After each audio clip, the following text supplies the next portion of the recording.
child been experiencing sudden and intense symptoms such as anxiety, brain fog, obsessive behaviors, emotional dysregulation, or maybe even gut issues? Have you gone for traditional medical testing and left feeling dismissed and without answers? Well, I'm here to tell you there may be a light at the end of the tunnel, and your child may be experiencing something called PANDAS or PANS. Now, this is when the immune system gets confused and could be triggering psychiatric symptoms. Now, proper care and approach needs to happen for targeting both the immune system and the neurological system, as well as the psychiatric symptoms. And that's why it's a multifaceted approach. But really getting properly diagnosed and getting to the root cause is key for proper treatment. And so we want to really equip you with the knowledge and understanding on how these infections and immune dysfunction leads to inflammation and nervous system dysregulation, creating something called PANDAS or PANS. And so hopefully you leave this video feeling equipped with the knowledge you need to get your child the help that they need. So what is PANDAS or PANS? So PANDAS stands for Pediatric Autoimmune Neuropsychiatric Disorder associated with streptococcal infections. Now, streptococcal infections come from strep, the bacteria, which can be strep throat or scarlet fever. And so then the immune system has been mounted, so that's the immune component, but then it's also autoimmune. Autoimmune means literally attacking yourself. So this is when the immune system gets confused, and instead of attacking the pathogen or the invader, it starts attacking healthy cells. And this leads to inflammation that causes damage in tissues and cells. And so we have the pathogen, which is strep, and then we have the autoimmune reaction, which is when it starts damaging our tissues and our cells. And then we have for PANS, which is pediatric acute onset neuropsychiatric syndrome.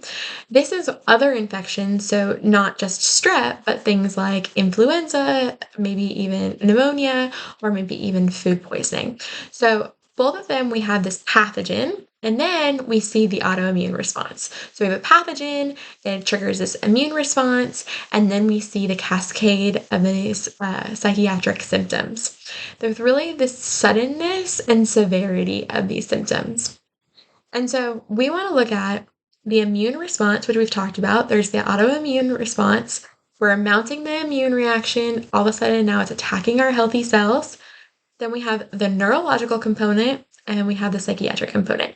So let's look into the neurological component. And so we have two parts of the nervous system that this impacts. We have the basal ganglia, which coordinates cognition, emotion, movement, behavior. And then we have the vagus nerve, which is in charge of resting, calming, digesting, and regulating. And so what happens is we look for two things called subluxation and dysautonomia. Subluxation is when we have excessive tension in the neurospinal system that leaves our body stuck in fight or flight. Dysautonomia is the dysregulation of the autonomic nervous system. So this is when we have these different things like subluxation or tension that's creating this imbalance in the nervous system, leaving ourselves stuck in this fight or flight. But it also has to do with the fact that we live in a world where our kids are the most stressed out they've ever been. Adults are the most stressed out they've ever been. All of these things where we have the scale of the autonomic nervous system. We have sympathetic, fight or flight, gas pedal, parasympathetic, rest and digest, brake pedal. And everything feeds into this heavy gas pedal. We are constantly pushing ourselves further. We are constantly adding more stress. We are constantly being inundated with stimuli. This is all gas pedal versus the brake pedal, which is resting, digesting, regulating, repairing, and restoring. And so what happens is dysautonomia or dysregulation means that we have a scale and we're so heavily shifted and we're out of balance. And so we're out of balance and we skew towards the stress response. And this leaves ourselves what's called immunocompromised. When we are stressed out, we are more susceptible to infections. I always remember when I think of something like this, when I was in grad school, our professors would always say right before an exam, you are the most stressed out right now. Take care of yourselves. Give yourselves healthy food. Make sure you're sleeping enough. This is when you're going to go down because this is when you're the most stressed out. And I always think about that because it's so true. When our bodies are the most worn out, we are susceptible. And we're susceptible because our bodies cannot be in growth and development and survival at the same time.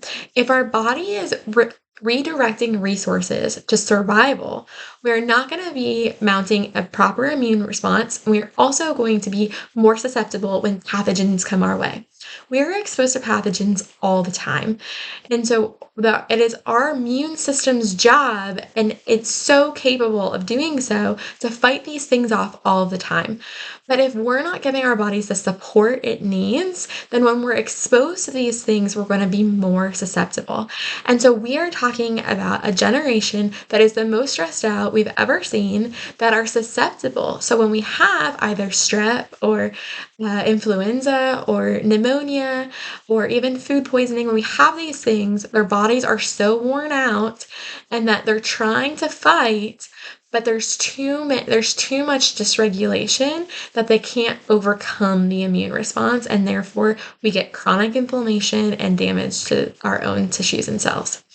So what we need to focus on is we need to focus on the component of dysautonomia or nervous system regulation to give ourselves at least a fighting chance. When we regulate the nervous system, we allow the body to reallocate resources to be fighting things like these infections, not just focusing on survival. And so we want to look at the root cause, where the original stressors that are creating the dysautonomia before the pathogen comes up.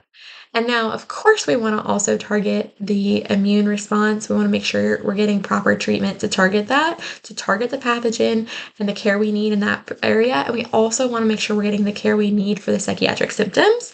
But as neurologically based chiropractors, we want to make sure your body is regulated so that you can mount the immune response. So we are building a foundation so that when we come in, because we are just one piece of the puzzle, when you're coming in with the other pieces of the puzzle, your body has the tools it needs, and it's in a place to thrive and succeed, which is growth and development, not just survival.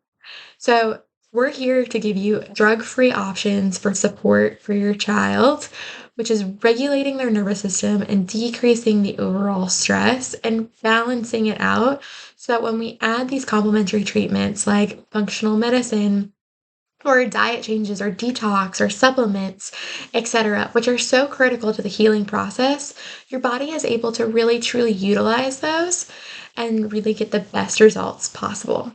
So we'd love to come alongside you and provide nervous system regulation as a part of your child's healthcare team. And we'd love for you to comment below or send us a DM for us to get you scheduled for consultation. We look at 3 scans in our office. We look at insight scans, we look at an HRV scan, an SEMG scan, and a thermal scan. All scans to see how much regulation or where is your child's nervous system at, how dysregulated is it, how regulated is it, where is their tension, and where is their inflammation, and where can we improve, and where can we go from there.